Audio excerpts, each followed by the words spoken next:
Now live. Hey, everybody. We are back from our break. Hang on a second here. I'm making sure that it's going to pop up here in a second. I guess we close that down. We don't need that open anymore. There we go. We're live. Let's go back here. You're sure you're okay with me using your social? Yeah, I don't have anything bad in my social, so we're good. We're golden on that. Why is that not popping up? There we go. Yay. And then let's hit record to the cloud. All right. You're in charge here. We're back from our quick break. We got Kristie Whites of Serving Social coming in the office. She's got a great presentation. Your guys' presentation at last Note Camp was one of the highest ranked ones. Yay. Thanks, guys. You're welcome. And then you're going to share basically like an 18-minute marketing plan with everybody, right? And I'm going to run be right back. I'm going to run across there. And you take it over everything. You get access to everything. Yes. I'm in the hot seat. I love it. Okay.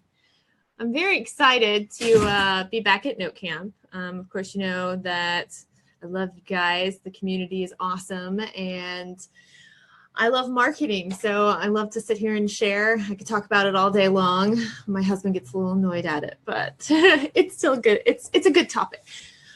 Today, I'm going to talk to you a little bit about planning. And that's the one thing that most business owners, when they're coming in and starting something, they forget about. Like, hey, I need to post something, and they post it right then and there. And that works for a certain amount of time until you get so busy that you forget to do that posting that day, or you forget to even go onto your accounts at all. And we all know that consistency is the most important thing in order to keep our accounts growing, to keep our followers happy and entertained, and to get more customers and more traffic as we're trying to grow whatever it may be that we're growing. So what I'm going to show you today is how to do that 18 minutes a day. Like, manage all of your social channels, whichever ones they may be. I've broken multiple of them down and put a little pro tip, some hints, and also some software in there to give you a boost. And then I'm going to show you how to do it in 18 minutes. So it can be done. You are capable of managing social media in a small amount of time and be able to make some impact with it. You just need to have a plan.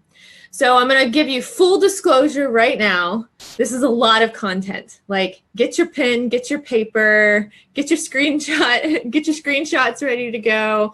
I'll send you the presentation afterwards. I'll tell you how to do that. But get ready. Okay, we're going to switch this over and we're going to get started.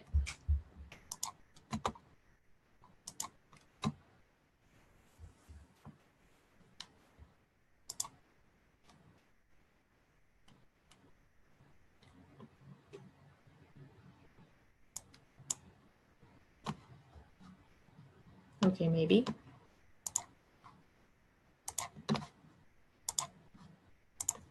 Okay. So, if y'all don't know, my husband and I, my partner in crime and everything, we own a company called Serving Social. It is our marketing company. We help businesses, large and small, new startups, doesn't matter who you are. So this is our social spoon because we believe in serving first. Our motto, mission, mantra, you name it, is marketing made simple. The idea is that marketing is a very complex, big thing. There's lots of moving parts, but you can make it simple by sitting down and looking at yourself and giving yourself a little audit and making a list, a game plan. And that's what we're going to show you today with the 18-minute-a-day social media plan. So, 9 out of 10 customers wish to have the ability to have meaningful interactions with brands on social media. And this came from stats provided by HubSpot. I'm sure a few of you have used them before. But the idea here, or the concept, or I don't know, the reality here is that brands want to talk to you.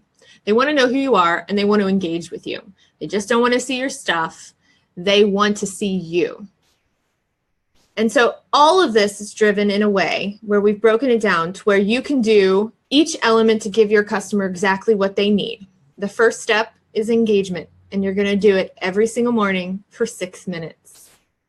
Your first step in your social media routine, no matter how long it takes you, and the first time, full disclosure, it will take you a little while. It'll take you a lot longer than 18 minutes. The goal here is to keep doing it until 18 minutes is achieved.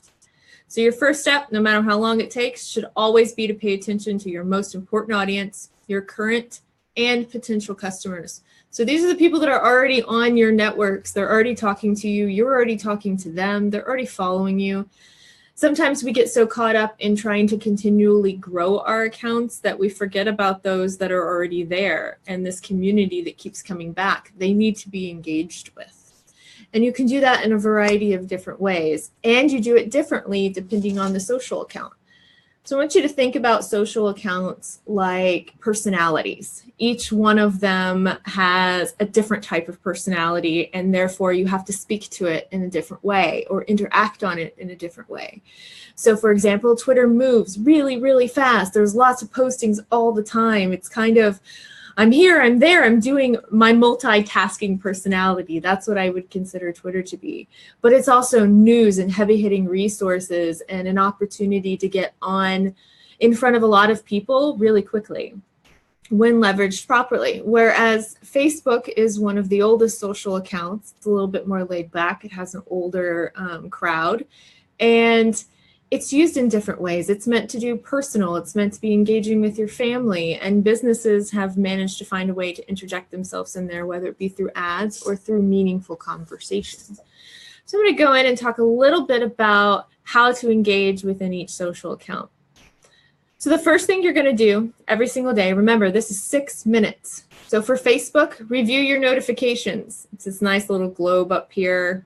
For your actual business page, it's a tab called notifications, and you'll see all of them down here on the side. You have lots of different kinds: likes, comments, shares, and other. You can see activity and you can see requests. You should be checking these things daily, as particularly requests down here, because if you have a business page, for example, and somebody makes a request for information and they suggest information to Facebook that could be correct, if you don't reply to it in a certain amount of time, Facebook could override your current information and decide that that's relevant. So it's about paying attention every single day to what's actually happening on your accounts, regardless of what they might be. So you can review notifications, like posts, like posts shared by your customers. So if somebody shared something of yours, so for example, we have Eric Hyde right here mentioned serving social in a post. I'm going to go take a look at that post. I'm going to go interact with it. I'm going to tell him thank you. And I'm going to then reply to any new posts or new messages that might come from that. So if there's comments on that post, I'm going to start being active because Eric took the time to include me in that conversation. So I'm going to do the same back. So the same thing is with Twitter, but of course in a different way. You check your mentions tab to see interactions and followers. So you have notifications and then you have mentions. You also have moments and messages. All of these things quickly can be glanced at. Right here it says I had 8 other followers that I need to go see. So I'm going to go take a look at who those followers are. I'm going to take the time to tell them thank you. Hey, thanks for following me in a private message. I'd love to connect with you. I might even go as far as to digging deeper and looking at their pages and starting to interact with some of their postings. But the idea is to really engage with that person when they take the time to engage with you. So take time to note mentions that need a deeper response. So you're going to have some people that are going to leave you direct messages. A lot of them are spam. I mean, that's what they are. They're automated responses. But for you, you can, instead of automated responses, actually reply back as you. You don't have to get an in-depth, lengthy conversation, but you should take the time to at least reply back. Thank you so much. Depending on what the comment is, it could be as simple as a high five emoji, or just an emoji itself. It doesn't have to be very in-depth. So I don't want you to feel weighed down when you feel like you have to engage with every single person. You have to rate it, look at it, and decide, okay, does this deserve more of my attention to really engage in a conversation, or does it just need a simple thanks, I appreciate it?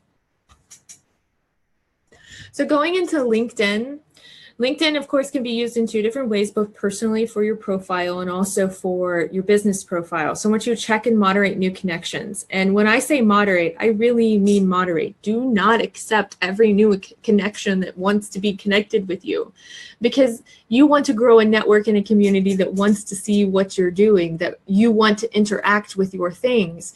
And although they may have reached out to be a connection with you, it doesn't necessarily mean that they're a good fit for your community. And I keep saying community because that's exactly what it is. You're curating the people that get access to your stuff. And your LinkedIn profile, whether it be your company or your actual personal profile, is a lot of information on you. And that's privileged information. So moderate these connections. Do the overview inside LinkedIn and look at their page. Dive a little bit deeper and see what mutual connections you have. Really take a look at them. My rule of thumb is that if you don't even have a profile photo, I'm not even going to take a look at it. Plus, there's other opportunities inside LinkedIn too to gain interaction versus just monitoring and connecting with new people. There's published articles with LinkedIn Publisher. Everybody has access to this. When you go to post on LinkedIn, it has the option to publish, to write. So go tell a story. If you're already writing a blog, if you're already producing some sort of podcast or any kind of guide, piece of information, whatever it may be, a newsletter, take that information and go publish it on LinkedIn so that your followers there get the benefit of it too in a different way. See if there's any comments that need in-depth replies, like not only on just your postings, but postings that you've replied on too. It's about being active and participating in a conversation. Again, it doesn't have to be something that you're spending 30 minutes per conversation on unless it necessarily warrants it, but it's something where you want to spend that time to at least reply back because you're gaining that exposure to all those other people that are interacting with it. Thank people for taking the time to read your postings. This is the one thing I noticed. We love it when we get engagement and interaction on our side, but sometimes we forget to like that interaction or comment back because it's like, oh, they gave me a high five. Do I really need to comment back to that? Not necessarily, but to your benefit, yes. Because now you're getting more and more comments that are growing and building on that posting. The more comments and the more engagement that go on that posting, the more that it's going to be visible within the algorithm. So think about it. If I have a posting and it has 2 likes, it's going to get pushed down. If I have a posting and it has 30 likes and I have multiple people having a conversation, engaging and talking on it, the network is going to look at that as a relevant, engaging, and promotable piece of content. So it's going to reward it because of that. They want engaging conversation, therefore you have to engage in conversation. So Google Plus, I know a lot of people may or may not be using this. If you're not, you should be. If you do not know what a circle is, go educate yourself because Google Plus circles are really, really, really valuable. They allow you to curate your own community for yourself. And I'll show you a little bit about that later. We're going to hijack Scott Carson's page. Yes, that was an evil laugh. No, we won't do anything bad. So check your circles and welcome any new followers if you're growing your communities there. Check and see if your Google Plus content has been shared by anybody else. So it's the same thing on every network. It's go take a look at what's happening to you and respond to it and then go reach out to others. Again, I keep reiterating the giving thanks because showing gratitude as a company or showing gratitude as an individual, it's not only helping your accounts by continuing the conversation, but it's opening up the door to an insight of that person took the time to thank me. And a little bit of kindness goes a long way. Okay, Instagram. So check your news tab for any comments or pictures you've of your product, of your brand, of your service, whatever it may be. You always want to pay attention to, and sometimes I even forget this, not just those that have liked something that I've done, but has somebody tagged me in something? That's a whole different tab inside Instagram, and sometimes I forget about it too.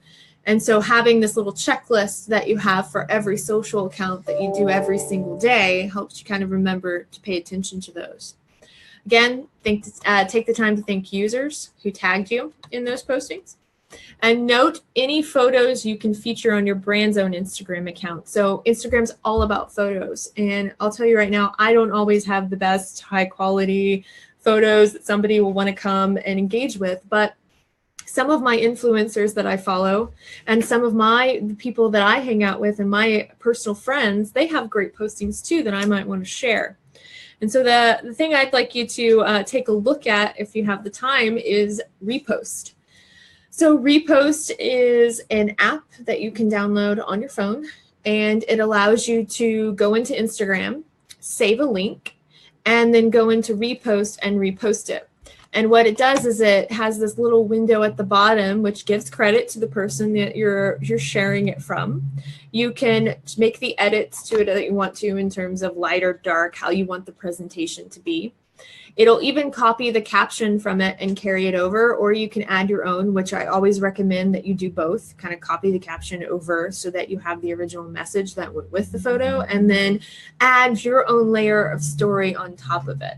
So for Instagram, you don't always have to have your own photos. You can actually share using this handy little app called Repost. And so this shows an example of these are these photos. I see one of them on here. I saved the link, I went to the app, and then this is where it showed up, where I shared it from. All right, believe it or not, that was 6 minutes. I know, it's going to take you a while the first time that you actually do it. The idea is to work up to 6 minutes. When you go into your account, you naturally do some of these things already, but sometimes you can miss certain things in between, like the reposting or the saying thank you, even on the littlest comment or like. So in 6 minutes, eventually you'll get to the point where it's just, you don't even think about it. Ideally, I would suggest you put these on your phone because your phone, generally our phones are always with us. But if you're doing it on desktop, bookmark all of your social accounts so that you go into them automatically and you can immediately start your checklist. Okay, I'm going to check my notifications. I'm going to check my comments. I'm going to check my likes or my shares or my requests. Whichever channel it may be, make your checklist. Your next 4 minutes, now this is going to round out a 10-minute here, is to monitor. So I want you to dedicate time to see what's happening in your network. Notice trends, notice topics, if there's any content that's relevant to your field, your clients, the people that you're wanting to reach out to perhaps. This is something that you have to pay attention to. This can be as easy as just scrolling through your news feed. And it also can be as complicated as going and looking at hashtag categories and seeing who's posting under hashtag notes. By going to that, you're seeing what's happening. You're seeing the type of posting and content that others are creating, and you're being able to get a backstage look if you want to say that. You can. It's kind of. But you're being able to get that look or that view inside what are other people interacting with. So on Instagram, for example, I can go to hashtag notes, click on that, and I can see all of these postings that go all the way down. And I can go into each one of those and see how many people interacted with it. What type of posting was it? Was it a photo? Was it a video? Was it a GIF? Like, what really made that engaging if it had so many followers and it had so many comments? It's almost your own competitor research in a way, but the idea behind this is to monitor and see what's happening. See what's trending in Twitter. They tell you. They have a little sidebar with all of the what's trending now. And if it's relevant to you, share it. And if it's not, don't. Never force a piece of content if it's not something that's relevant to who you are, what you believe in, or what you're trying to achieve. So it's 4 minutes. We're going to talk about how we monitor within social accounts. Facebook, browse your news feed, just said that. Search influencer streams you've identified in your industry. So for example, for notes, an influencer, Scott Carson. So I'm going to go look at Scott's feeds and I'm going to go take a look and see what he's posting in his streams and how is he presenting the information and did he use emojis? What hashtags is he using? Did he make a video? Was it a live? All of those different things matter. But they're also a way for you to automatically figure out if that's working, how can I make that mine as well? How can I own that piece of content or that structure of posting? Find out popular stories in your network. Like, isn't it National Beer Day today? Something like that. I feel like I missed out here with my water in a cup. We'll see how we'll remedy that later. But what is popular? I know it may seem kind of silly to say, oh, it's National Brownie Day, and you don't necessarily have to say something like that. But if it's Easter, talk about Easter if that's relevant to you. If it's Memorial Day, like heavy holidays, national holidays, where you know everybody coming together, everybody's going to be talking about it or celebrating it in their own way. Talk about it. For Twitter, check search streams to the industry. It's hashtags. If you have hashtags and you've identified them, for example, hashtag notes, hashtag note closers, hashtag note camp, go take a look at those hashtags and start engaging, interacting, and monitoring with those. Because it's your community already curated for you with that hashtag. So it would be easy for you to engage and to monitor what's happening. And of course, mentions. And then if there's core industry hashtags, so for example, for one of our clients that we have with our agency, we did some hashtag research and found out that it wasn't necessarily, so they were a restaurant, wasn't necessarily barbecue that was we thought hashtag BBQ was going to be like this big hashtag that we could use and we get all this exposure, and it wasn't at all. I was very disappointed in it when I looked at it, but it was actually hashtag recipes. And so when we started switching over and interacting with hashtag recipes and changing the way that we presented our postings, talking a little bit more about how it was created, we started getting more exposure just by using that hashtag. So core industry hashtags, super important, particularly in Twitter and in Instagram. For Google+, see what's going on with the people in your circles. So circles, again, are curated communities. I can create a circle for each type of community that I want to be in. So for example, if I have a health and fitness crowd that I hang out with over here, then I'm going to put them in a circle. But if I have my note closers group, I'm going to put them in a different community. What that allows me to do inside Google Plus is I can talk to them individually, or I can share one posting to all of them if it's relevant. But interacting is not what a whole lot of people do within Google+. So having you start the conversation is definitely going to be beneficial. But having you monitoring what other people are sharing is going to be essential. You need to know what's happening. So Google+, check your notifications, check the circles, see what people are talking about, and see how you can create that. LinkedIn. Check LinkedIn Pulse, it's the notifications, and published material through LinkedIn Publisher. So from the people you follow. So typically you'll get a notification that'll say such and such person has published a new whatever. If it's a blog, if it's a newsletter, whatever it is, if they published it through LinkedIn Publishing, your fan base, your audience gets a notification. So you have a really good opportunity here that even if you've already writing a blog, even if you just did a newsletter, take it right here through LinkedIn Publishing. You see it's the same thing as your blog. You do a cover photo, do a headline, you pop in your content, you can curate it how you want to in terms of formatting, and then you publish it. Pretty simple, right? But not a lot of people are using it in the way that they should, and it's a great opportunity. I would go, and since this is social monitoring, and go see who is publishing now and how they did it. What type of photos did they use? How big were the photos? How did they break down their content inside of their LinkedIn Publish? And see how you can create that for yourself. On Instagram, check the news tab, mentions of your brand. If you're using branded hashtags, so like hashtag We Close Notes, search the hashtag and see what's happening. It's important to know, because just because you might be using your hashtag and you think your community might be using your hashtag, it doesn't mean that a spammer is not either. So, or it doesn't mean that other people might not be using the same acronym or the same thought that you had on your campaign. So you might end up getting like these intermingled other people's postings, and you didn't even realize it because you never actually searched your own hashtag. So I'll tell you for sure, monitor your stuff there, because other people might be using it too. You definitely don't know what they're doing.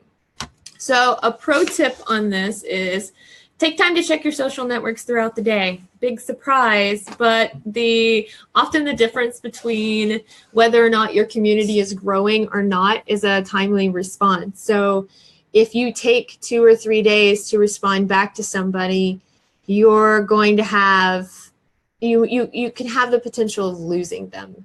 And you're trying to grow a community, not lose them. They want to know that you're active, that you're going to participate with them.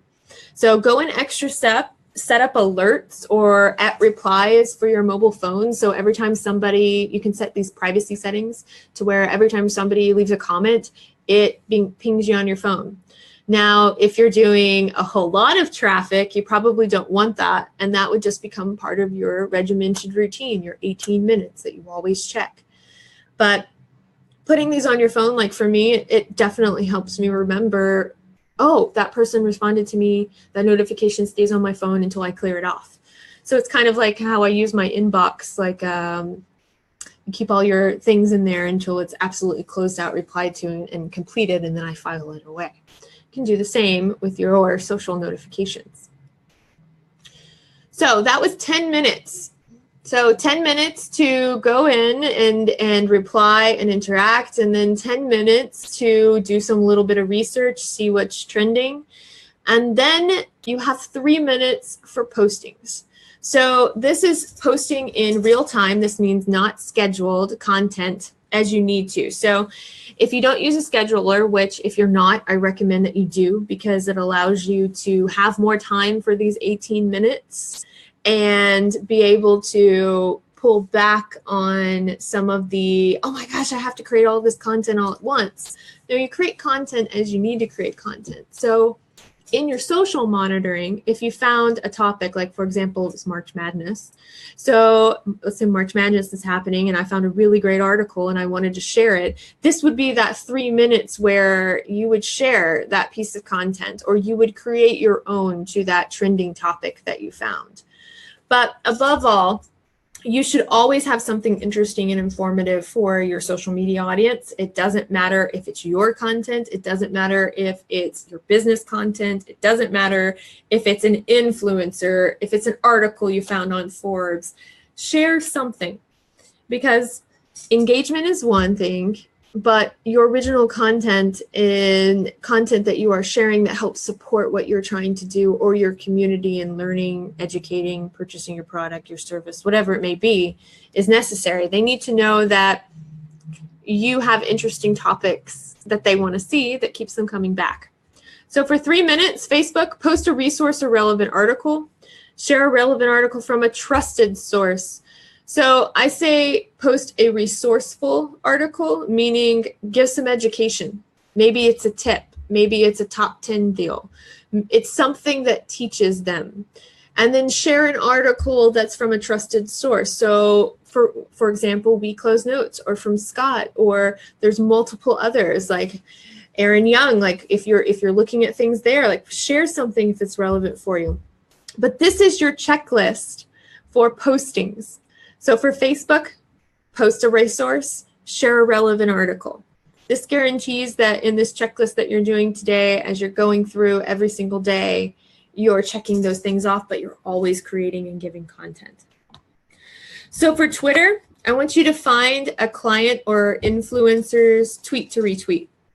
So look for a tweet that contains images or videos, preferably videos, because that's where everything is going, as we learned when we were in traffic and conversion a little while back. But the visual concept of everything is very important. So every day, find a client or influencer's tweet to retweet. Pretty simple, right? You actually have to do it. So post a tweet that has a call to action that drives followers to your business's website, your newsletter. It could be your YouTube channel. It could be, if it's on Twitter, you can send them to Facebook or your LinkedIn to cross-promote. But the idea here is that you're sharing one person's piece of content, and then you're also creating your own. And creating your own shouldn't take you that long. Remember, you're trying to do this in 3 minutes. So having already something scheduled will help you, but that research, that social monitoring that you did for those few minutes beforehand will take care of this for you, because you probably in your scrolling and research already saw a topic that you could write on, or already found an article that you saw was useful. So in a sense, this does it for you. So let's move on. Okay, LinkedIn, publish a relevant post. If you haven't noticed, I've said this 3 times now. So if you think it's important, it's because it is. Publishing posts gets exposure. It's not just about publishing a posting on the network. It's about the LinkedIn publisher element that I showed you before. Again, if you're not already creating content, it might not be something that you want to jump in and do. But if you are already creating a newsletter, if you've already done a breakdown of a case study, if you have a testimonial, like put those in a line and tell a little bit of story with it. Like, the opportunity that comes from you publishing here will be far greater if you did than if you didn't. Google Plus, easy. Post 1 piece of original content or share 1 piece of external content. So this is something that you can do automatically when you have it scheduled. And this is something that you could do just by looking at your circles and seeing what pieces of content your audience is already curating and sharing it for them. So Instagram, post a minimum of 1 photo. Oh, look at that little fancy typo there. Okay, post a minimum of 1 photo, 60 seconds, or a 60-second video a day. This might seem daunting, but remember I showed you about repost. So you don't want to always repost. You want to repost when you don't have something that is your own. But at the same time, there's that option to do a 60-second video that is really compelling because it's movement. It's a little bit further in depth into creating content. And if you don't think that you could do it, I can tell you can, because GIFs are videos too. And I'll talk a little bit about that, but you can go to Gifly. You can go to gifs.com and you can download a GIF. You can search a topic and you can download a GIF, which if you don't know a GIF, it's like an animated photo, or it's a little short itty bitty clip, but it has to be 60 seconds if you want to put it on Instagram. But so you can have it replay over and over again if you want. No. Hang on. My other half is interrupting me. What would you like to say? It's 60 seconds. It's 6 seconds. 6 seconds? Is that one my typo? Yeah, it just has to be, well, actually, it just has to be over 3, but 6 seconds is ideal. Oh. Yeah. Because we have a attention span of less than 9 seconds. Less than 9 We have seconds. goldfish have a better attention span We than we have do. 7 seconds, and 6 of that should be the video. 7. So have a 7-second GIF and 6 seconds of the. Oh God, I give up. Should be a video. Okay. So sorry about that. Back to it. So try to post a video, 6-second video at minimum. And again, GIFs. So Gifly, gif.com, you can go to them, download them as an MP4, and you can upload them or share them within your social accounts. Okay, 2 minutes to analyze. This is not social monitoring. This is not checking notifications. This is very, very, very different. This is the element that tells you whether or not what you're trying to achieve is actually working. This is the part that most people just forget to do altogether because they haven't dived that deep into their social accounts to really figure out what it is. And when you do go to them, analytics, it's a little confusing. But if you want to develop an efficient content plan, you need to know what kind of content is actually working, and you need to know what social networks are actually working for you. So there's lots of different analytics tools. Most of the social networks come with some form of free analytics for you. If you have an auto scheduler like Sprout Social or HubSpot or Buffer, they generally come with some sort of reporting or analytics feature with it. Utilize it because it's going to tell you lots of different things. So what I'd recommend that you start with first is getting comfortable and knowledgeable on each social account that you're using's actual offering in terms of the availability to look at your data. So analyze. Facebook Insights is what their analytics is called, and it shows you audience demographics. So you can see age, region, and gender if you're a business page of who is actually engaging with your stuff. You can see the number of likes, the number of monthly active users, and the daily likes. It also lets you see what your postings are doing. So which postings got the most impressions, got the most engagement. It lets you know which ones are your viral postings. Did your boost in terms of money work for you, or was it an engagement? Did it go viral? Looking at these insights will tell you right now whether or not that blog posting actually got the engagement that it needed to, or whether or not your audience is in the region that you need it to be in. So Twitter Analytics, this is one that a lot of people don't know about. You actually have to sign up for it. So what I mean by sign up for it is you have to sign into it. If you don't sign into Twitter Analytics ever, so even if you've had an account for like 2 years and you never went to Twitter Analytics, like twitter.com/analytics, then you probably won't have it, because until you engage it, it won't give it to you. So, but Twitter Analytics, once engaged, once you've signed into your account, you've gone to the analytics page, it kind of activates, and then it'll start pulling your data. So it'll give you the options to look at mentions, to look at retweets, to look at link clicks, to look at number of impressions. It'll give you what postings, again, we're doing really well.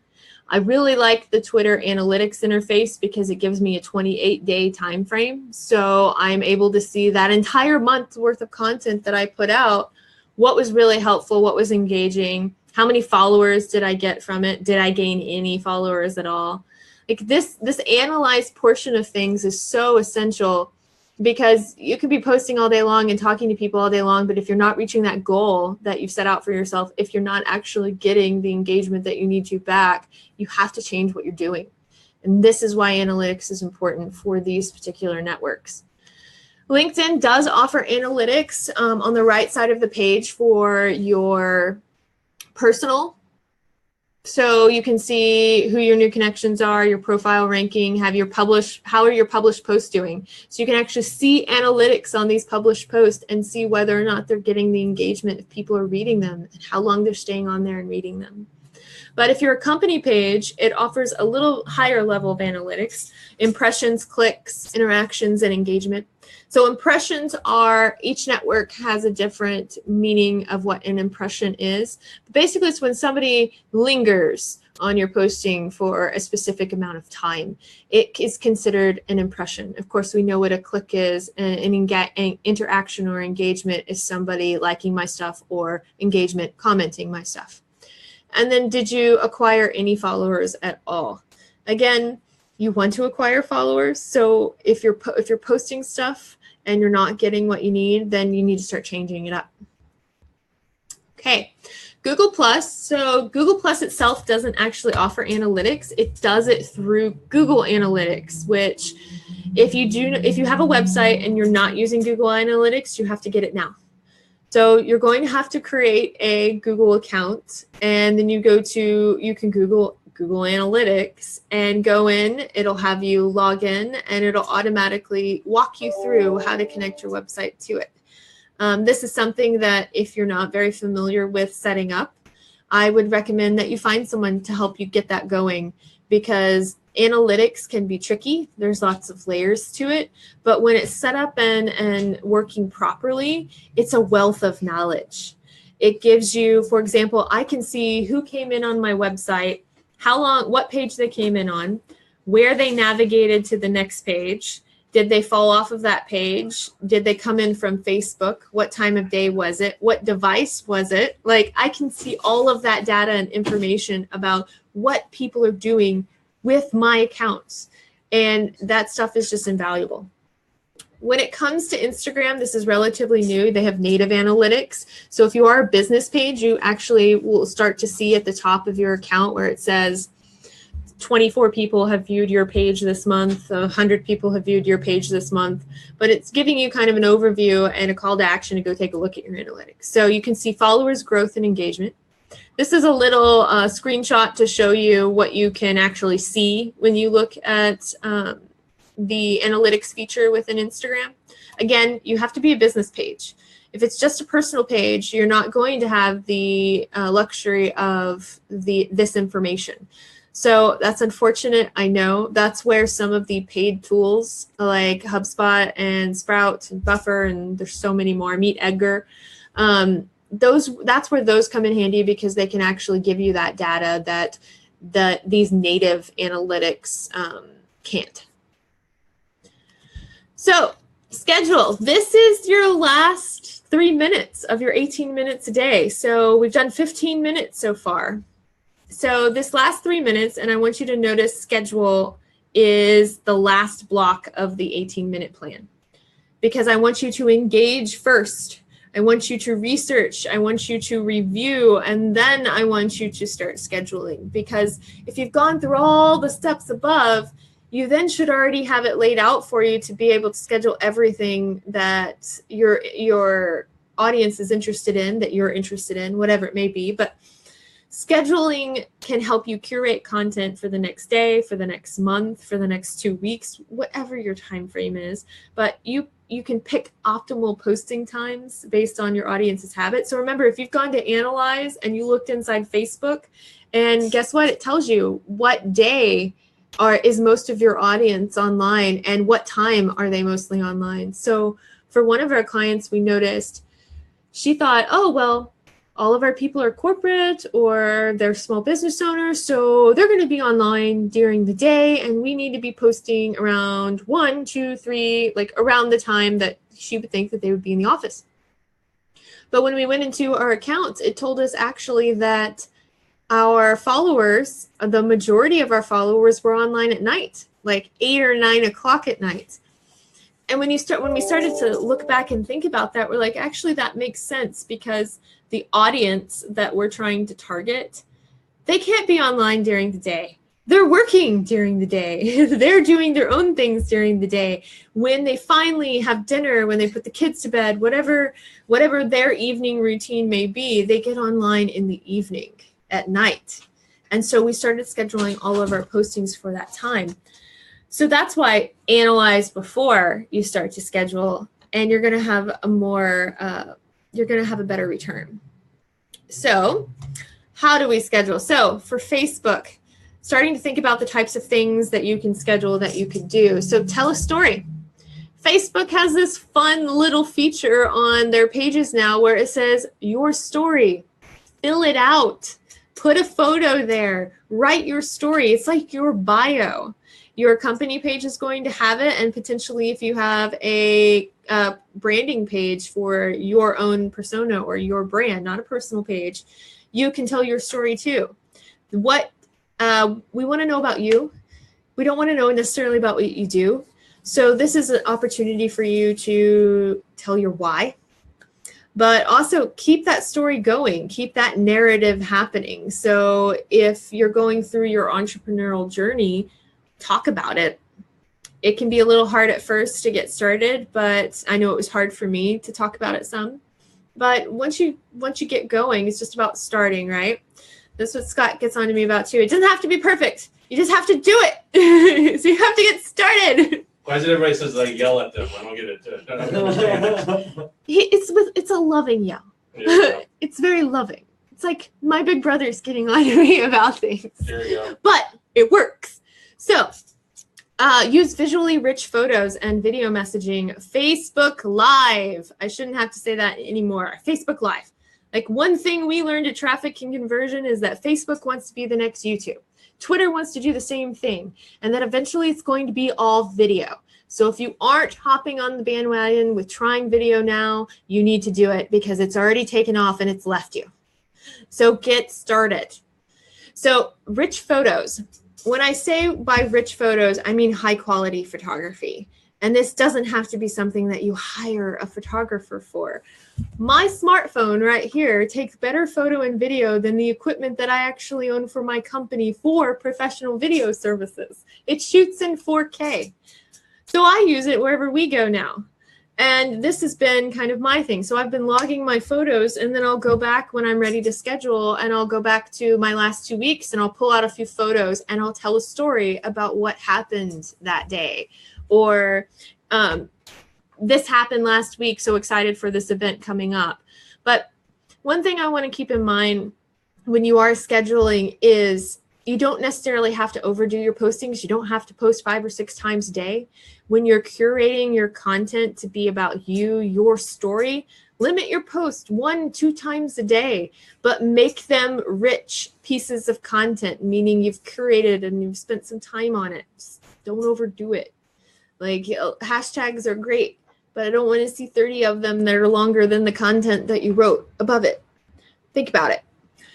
For Twitter, tweets, space them out to avoid being perceived as spamming your audience. So there's this trend that I've noticed that in this 18 minutes, people will go, oh, I found 10 pieces of content. I'm going to share them all now.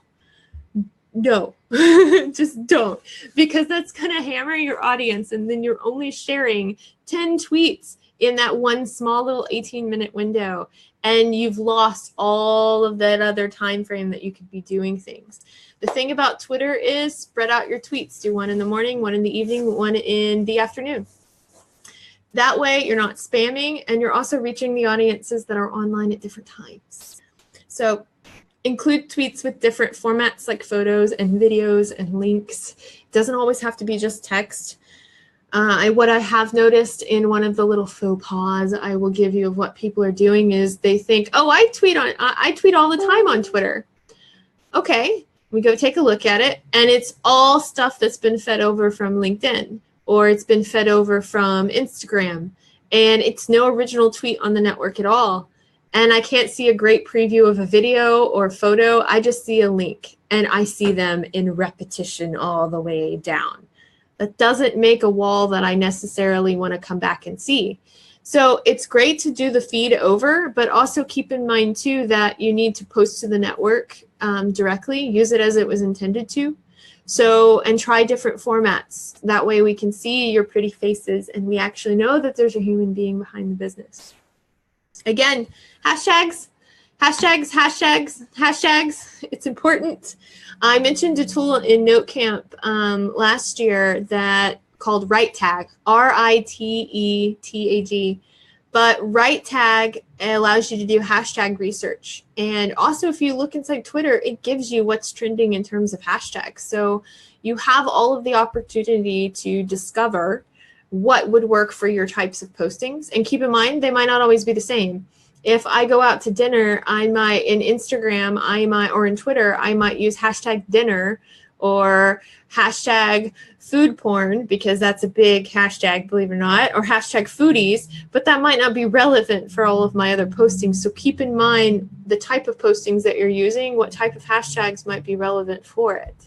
So it's research, it's that analysis, it's that social monitoring that I'm talking about. So LinkedIn, share content with a more serious tone. Think business.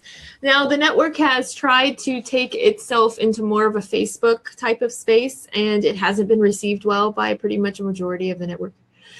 So keep in mind about the type of things that you're posting in there are entrepreneurial, business owner related, corporate related.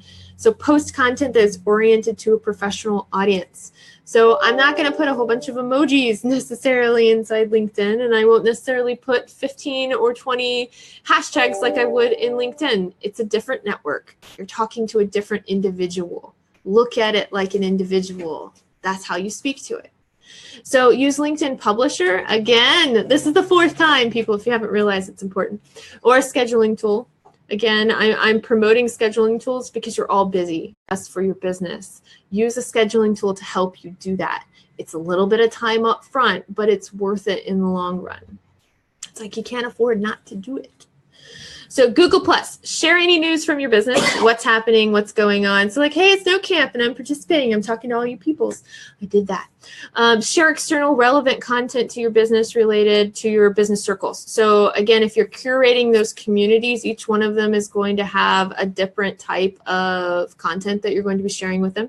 Not every single piece of content that you post inside Google+ is going to go out to all of your audience unless you have one really big main audience that you work with. Typically, we have multiple ones. So I served on the board for Texas Women in Business as their marketing director for 2 years. It's a really great nonprofit helping women. But I created a separate board for women in business, and I started curating my local women in business on that board. And then I expanded out, and I did one for a different city because I was starting to gather other women in that community. But then also I'm a marketing professional and I do other things. So I have a marketing board where I'm geared towards my marketing professionals, and I have a different type of conversation and I schedule different pieces of content specifically for them. Might seem daunting. It's not. This is why you have this 18-minute plan to take you through how to get it done quickly. So Instagram, plan a photo or video content to complement what your messaging is. So again, this is photos, this is visual elements, and good visual elements are important. So don't give me a blurry photo. Don't give me content that's been cut off. I won't see it. I won't look at it. We won't like it. Your majority of your audience won't either. I'm being honest. I got the guys laughing at me back here. Brutally honest to a fault, but it's the truth though. I mean, your audience is doing the same thing. They are looking at your content and deciding whether or not it's worthy for them to interact with it. So you have to look at it in the same way when you're posting your own content. It can't be half-assed. It has to be good. It doesn't have to be perfect, but you have to get something out there that's quality. So post photos and videos to promote your events, your campaign coming up. Schedule a photo to spread awareness about a bigger audience. So for example, I have influencers. They hold bigger audiences. They might be sharing something. So I'm going to use repost. I'm going to go in here and I'm going to share her posting, his posting, whoever it may be, from their bigger audience to mine. They already have all the hashtags curated for me. They already have all of the tags put in it. I'm just borrowing it and giving them credit. So Instagram also presents a great opportunity to give your customers a behind the scenes look at your business. So it's what are you doing after hours, or how does it work in the office? Like you see behind me at the We Close Notes office, they have lots of trinkets and fun things here. A nice little snack just came in too. So it's one of those deals where you can share those things. And Scott's really great about it. So what did you get? Did you post about it yet? I just posted already. I got a man crates in from Quest IRA. Actually. Yeah, this man crate is actually pretty cool. I don't think it should be a man crate. I think it should just a crate. It should just be a crate of awesome, because I would drink. She would need a woman crate. I would need a woman crate.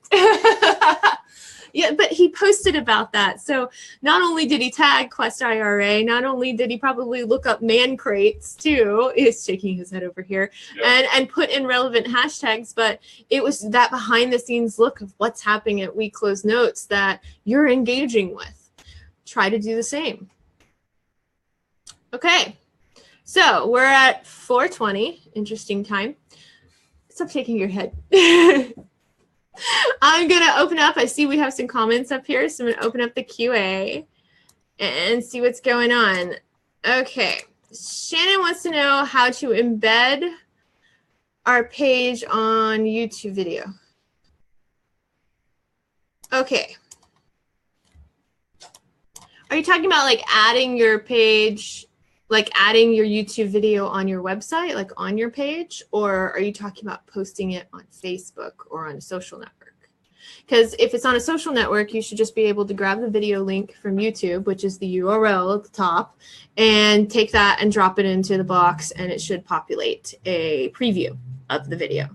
If you're talking about doing it on your website, that's a little bit more than I can talk about now, but you can definitely email me and info@servingsocial.com, and I'd be happy to help you. So Eric, with the hashtags here, every day is National Beer Day. I could agree to that, except bourbon would be better. Kristie, how does one research the traffic on hashtags? Okay, that's a really great question, Gail. So I mentioned right tag a little bit earlier. RITETAG, just Google that. It's a hashtag research tool. You can go in there, you can put in a hashtag. Now, again, there's a free option, which gives you features, but it gives you limited features, and then there's a paid option. You don't have to do the paid option. Do the free option. See what you pull from it. It lets you see how many people are actually using that hashtag, and whether or not that hashtag is going to get you exposure now or later. That's one way to do research. Another way to do research is search the hashtag in the social network that you're using. So if it's inside of Facebook, in your search bar in Facebook, search hashtag notes, and see what comes up. How many postings are underneath it? Are people commenting on those? It's a great way to just do some rudimentary hashtag research, and you can do that in pretty much every network. So how do you do these 18-minute run-through several times a day? Now, 18 minutes is the estimated time that it takes you to go through all of these things. I'm not suggesting that you do 18-minute run-throughs a day. I'm suggesting in the morning, afternoon, evening, whatever time is best for you, do one 18-minute run-through on your accounts. That's do the whole gambit of it, at least for that 18 to 20 minutes, or again, it's going to take you a little bit longer the first few times you try this. But that first time you run through it, at least you're getting all of your bases covered. And then what I'm suggesting is you just go in and check on your accounts periodically. So you'll notice if you start doing this in repetition consistently, you'll always have notifications that you need to be checking. You'll have more people commenting on your stuff because you're commenting on theirs. If you want love, you got to give love. That's how it works. So it's one of those deals where run through the 18 minutes in full once a day, and then just periodically check on your accounts so that you're not exhausting yourself trying to just manage these all the time. That's a great way. Your phone right here. Look at all these notifications. Did you see this? Oh, what? Oh, it's because I touched the screen. Look at all these right here. All that. I'm going to go back through and I'm going to check each one of those after this. And I'm going to see if it's something I need to comment on. But that's quick. That's easy. It's not my full 18-minute run through where I'm doing analysis and paying attention to my competitors and monitoring and curating my postings. It's different. Eric, thank you for totally agreeing. By the way, Eric, I heard you won the social media award. I'm just like such a proud little teacher over here. You won day one. Tear. Oh, Eric, you're awesome. So, does my post on Facebook or Instagram get better views or engagement if I like and comment other pages just prior to posting? No, not necessarily. Just because you're commenting on other people's stuff doesn't necessarily mean that they're going to see yours unless they're following you. It definitely helps that you're doing active engagement, because if you've just posted something or if you're about to post something and you went and followed these people beforehand and you engaged with them, they're going to go check out your page. Like, I'm going to go see who Eric is and I'm going to see what they've posted. And so having that posting there has the possibility for you to get more engagement on it because you've done the engagement for somebody else, if that makes sense. Let me restate that. Doesn't necessarily mean you're going to get engagement, but gives you the opportunity to get engagement because you're posting and because you're being active. You're welcome, Casey. Casey from Greeley, Colorado. She's from Colorado. Mm-hmm. Jealous. Oh. Camping in Colorado, as you like to say. Eric, yes, no, that was you. You implemented it. I just teach. Didn't know if it was an algorithm kind of thing. No, not necessarily. It's not. The algorithm is based off multiple different things, and it's different per social network. Every single one of them is curating their own pieces of content, and they have their own importance based on the type of content that they're reading. So Facebook, for example, came out and said, we're going to focus on videos, Facebook Watch. So those types of pieces of content are going to get more exposure automatically because it's the preferred piece of content that the network wants to see. They said news stories, too, that are going to get more exposure because they're cracking down. So from news outlets, there's opportunities leveraging the types of actual content that network wants to see. But above all, they'll tell you right now, if the piece of content is getting comments, if it has people talking on it, it's going to get more exposure because more people are being active. So think about when you comment on something and then you get a notification that somebody else commented on it. Well, everybody else is getting that notification about your posting too. So the more exposure you keep getting for it, the more that the news feed, the algorithm is going to push it up the timeline for more and more people to see. So it's kind of an algorithm thing, but it's also a kind of due diligence thing in making sure that you're actively talking to people if you want them to talk to you. So anonymous attendee, ooh, this should be interesting. Can I establish business accounts on each of the platforms under a pseudo name in order to stop my own name from splattering all over the internet? I would not do that. I wouldn't recommend that at all. No. It does nothing for you if you do a pseudo name at all. You build it works against you because people don't trust you. Yeah, like I'm not going to engage with somebody if you're not real. I want to talk to you. Now I know there's spammers out there and it can be very complicated, but there's privacy settings. There's changing your password. There's locking down your websites. There's locking down your email accounts to make sure that these types of things don't get hacked. And that's what's happening. People are scraping pages and creating other pages and pretending to be them. So you wouldn't want to be that type of, it would be almost creating that same type of accounts of what's happening to you if you're doing a pseudonym. I wouldn't recommend it. Should we talk a little about how the media is overblowing the whole Cambridge Analytics thing?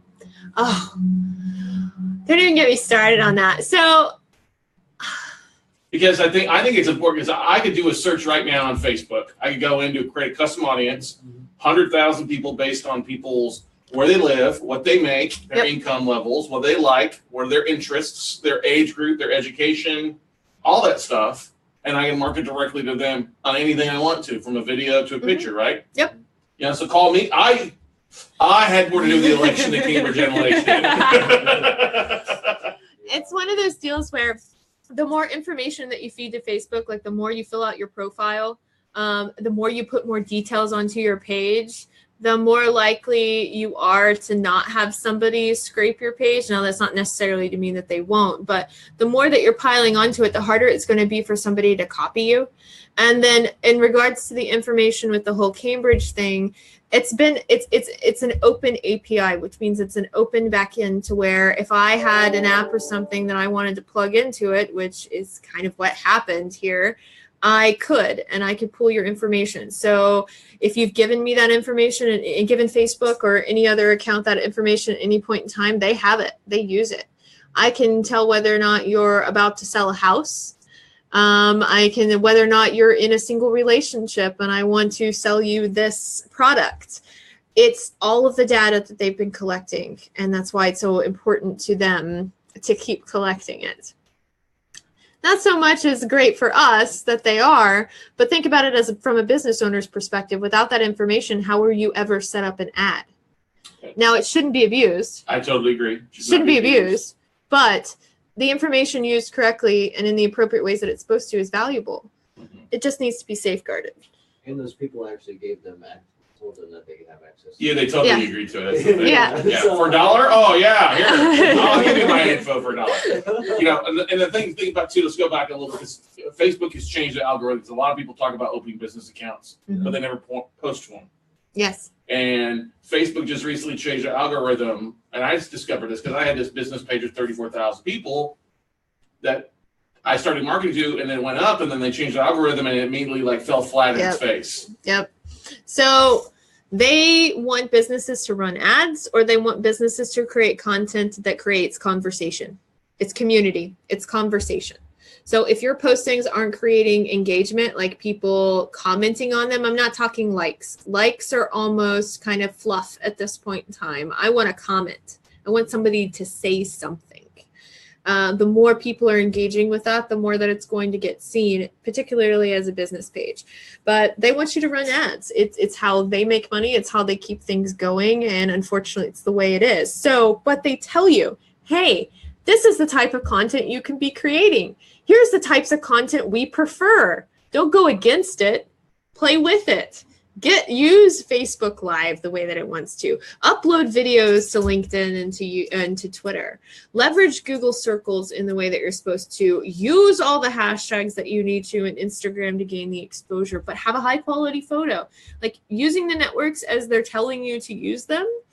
You're playing along with it, but you're getting the exposure that comes with that. So, okay, Eric says, can you address business Facebook versus personal Facebook, which is better for networking? What I do for my biz. I know you mentioned posting on a business page and sharing on a personal page. Still the case even with Facebook new algorithm changes. Okay, that's part of what we were just talking about. So what I've suggested in the past to gain some more exposure for your business page is that if the posting that you're doing on your business page is relevant. So for example, Serving Social just did a selfie of me and Scott, T-minus 15 minutes until we blow your minds with amazing social media stuff. And I posted that out there. So when I'm done with this, I'm going to go and I personally am going to share that onto my account because it's going to gain some exposure because I'm sharing it on my personal account. Personal accounts interact completely different than business accounts. They're supposed to. A lot of people don't even do business pages anymore and they use their personal account. However, that's growing exposure for you. As a solopreneur, it's great exposure for you. If you ever want to grow into a brand, it doesn't help you that much. And you then stay the face of it forever. You want people to engage with you as the brand owner, but to also engage with the brand. It's dual-sided here. Start with one, start with your personal page, start leveraging that, using that, doing your 18 minutes a day with that as much as you can with or without analytics, and then bring on the business page and replicate. Share where you can across channels, but it's kind of a toss-up. It's your choice. So if you want to be that solopreneur and all you are is the face of the company and that's how you want to represent it, then just have a personal page. But make sure you're intermingling your business branding in there or nobody's going to know that it really exists. Also, at the same time, if you're only posting about your business branding on your personal page, I'm probably not going to pay attention to you anymore because I want to have a conversation with you. I go look at everybody who sends me friend requests. I just don't accept all of them. I look at your pages. I look at what you're posting. Do we have the same likes and do we have the same things in common? Are we relevant to be friends together, to be connected? So if why can't we be friends? Why can't we be friends? Lovely close notes. Love it. So it's one of those deals where if you're going to hammer your personal page with business stuff, then you're going to notice you're probably going to get about as much interaction on it as what your business page does. So Gail, you are very welcome. Joe, I'm new to social media. My Facebook account is my name, but I'm only using it for my note business. How do I manage a business page? Okay, so if you have a personal page, it needs to be a personal page. You can share business stuff on it, like what we were just talking about, but you need to be having a conversation and talking to people. If you want to start a business page, like if you have enough of a following on your personal page, and enough of is to your discretion, but if you have people talking to you, your brand is big enough to where you got your own website, you got your own logo, and you're ready to go, you can start a business page, and I would recommend you do so. It's just you have to be ready to do your 18 minutes a day to create your content and to schedule it to make it work. And it can be hard to manage both a business page and a personal page. I know. I will tell you. I have the struggle. The struggle is real every day. I know. So it's one of those deals where I post to my personal page and then I post a really curated post to Serving Social, but Serving Social might not get another posting for a few more days, because I'll post another really high quality curated piece where I'm spending my time in between talking and engaging to people to create that community and that conversation. So it's a different focus. So that's all at your discretion. Without seeing your pages, I couldn't advise you more, but good luck with that. I mean, how do I utilize a Facebook business page? Well, there's lots of different ways. We just went through the 18 minutes of how you can utilize a Facebook business page. I think there's any other... being able to add more custom audiences and episode lists is a huge feature. Okay. Well, okay, I see what you're talking about. Okay.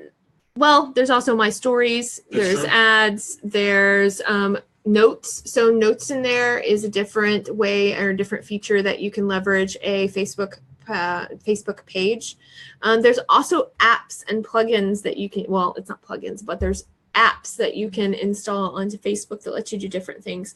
We use one a lot called Woobox, WOOBOX, and it allows us to run promotions or allows us to do questionnaires or fill in your name to win this man crate. That's what we should do. So it lets you run promotions. It is paid. It's pretty minimal cost. I think the lowest one's $30 a month, but it is another way to leverage your business page if you wanted to do that. How Eric says, how much better is Facebook Live versus a video? Really, Eric? Come on, man. I know you say Facebook Live is the shiznit, But is it really that much better for exposure than a video? Yes, it's exactly what the network wants. They tell you Facebook Live. It's live in the moment. They put millions of dollars behind advertising Facebook Live. They created Facebook Watch. They're putting money into curated shows like what Netflix and Amazon is doing. Facebook Live is essential and important. They want it now and as it's happening. Prime example, look at how Scott's leveraging Facebook Live and postings right now. Like, look at how we push out the content so that other people can take part in it. A video uploaded, sure, if you have it, definitely do it because a video is better than nothing at all. But a Facebook Live is definitely the hierarchy of what, in terms of Facebook, they're wanting you to do. I'll add this to it. We did 9 months of Facebook Live. I remember that. Before we launched the podcast. That built us an audience of almost 37,000 people immediately. And just the views on our replays. But on Facebook, we had almost 250,000 views on those 150 episodes. So for Social Media Day last year, we did nothing but live streaming. Yes. We did live streaming for what I think a total of 4 hours. 4.5, 5 hours, yeah. Yeah, it was 4 hours of live streaming. No ads. Put no ads again. 4 hours, 10,000 views. 10,000 views. Because we opened it up, we pre-promoted it really well as an event. We invited people to come and watch the live feed. And then we were engaging and communicating with people as it was happening. So it's something where you don't necessarily have to do all of that. But if you're going to really have a type of show concept or education tips, it's important. I would say Facebook Live is definitely going to trump your video than anything else. Is a business page attached to a personal page different from a business account? Okay, so there's different ways that you can set up business pages. There's Business Manager, which Facebook has, that allows you to basically add everything into a business dashboard and manage your ads if you're going to run ads and everything else in one place. If you're not going to run ads, you don't necessarily need it. There's actually, okay, seriously, guys? Sorry. You got some more fast socks. Give me those. This is what they're giggling at while I'm talking to you about awesome social media stuff. I've had them here for about a month and a half. These are pretty cool socks, though. Anyway, so you guys, you're cracking me up. I'm sorry. I apologize. Going back to all of this, it's all to you. You don't necessarily need Facebook Business Manager. You can just have it attached to your social account. You can't have a business page without a personal page attached to it, so it's automatic. It'll come right underneath the drop down when you're ready as your companies, so it's pretty easy. AW Notes Live will launch next week. I'm going to hold you to that, Eric. You put it out into the universe, and I just said it out loud to these participants on here. So, wow, I have 12 followers, hoping to hit 20. By far the most entertaining segment. Yes, thank you. There's also a new platform that's been around for a while called Be Live. Oh, yeah, I've heard of Be Live. But I've actually used it part of the time on our podcast, where it allows you to create custom frames and put your logo. And it allows for when people ask you questions while you're doing Be Live, you can actually make it pop up in the screen. Ooh, I like Pretty that. inexpensive thing, and I use about half the time when I don't have a guest for the podcast. See, most of the things that we use, like in terms of these apps, they cost you probably like $3 to $9. Like they're when you talk about putting in some of these things, they're pretty inexpensive for what they do for you. Yeah, there's another thing that we use called repurpose.io. That when I do a Facebook Live, it'll automatically pull that video, and then all I do is hit one button and automatically upload it to YouTube for me with the exact hashtag and everything I want along with it. So it saves a lot of time. Nice. See, good things happen in here. Okay, I think I'm close to my time. What is my time? You have 4 minutes. I got 4 minutes. Okay, any other questions while I have 4 minutes?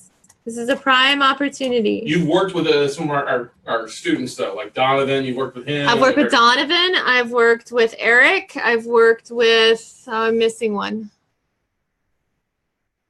There's been a few. There's been a few, actually, on and off. What do you do? What do you tell people what you do? How you help people? Is there like a package that you offer up? Is there a coaching program? What do you do? I'm glad you asked that. I forget about that stuff too. Self-promotion. I forget. What I've done actually with a few of the other note closers is we've done one-on-one sessions that we've curated towards a goal.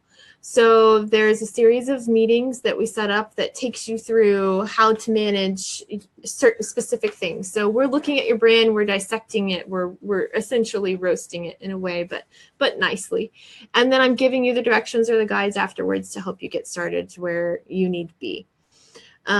What we have going on at Serving Social now has actually been a year and a half in the making. We're about to launch our online marketplace. And the marketplace is meant to be for the solopreneur, the new startup, the small business owner, to be able to come in and look at services from our curated contractors and get the marketing help they need. So if you're doing it yourself, great. Come to Serving Social, like get the education. We have tons of guides that we're going to be uploading in the next few weeks. To promote Small Business Week, actually at the end of April.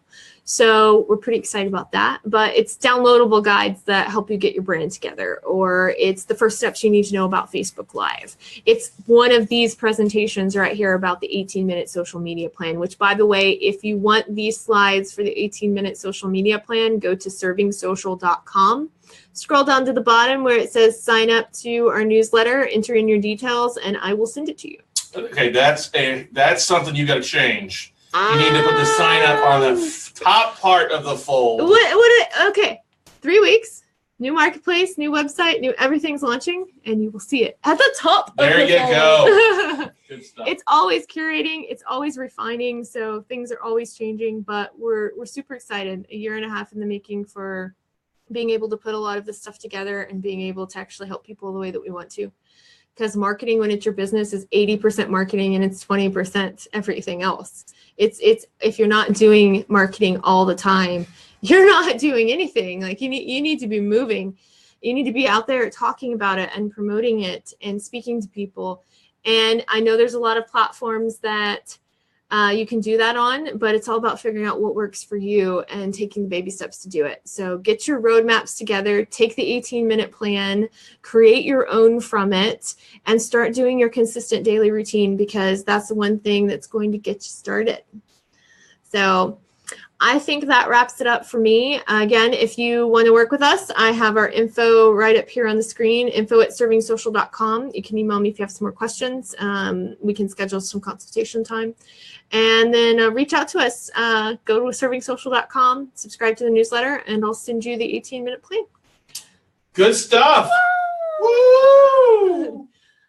Okay, so I'm handing this off to the man. The myth, the legend. Once The again, myth, the always legend. thank you so much, Kristie. Appreciate that. Guys, we're going to take a quick 15-minute break, and then we've got the one, the only, the first time we've had an Emmy Award winner join us on here. Our good friend Rhonda Brayton is going to be joining us here at Note Camp Live. So I just got off the phone with her. Woo! Exactly right. She's final preparations for a presentation. She is going to blow you guys away with some great stuff at 5 o'clock. So see you back here in 14 and a half minutes.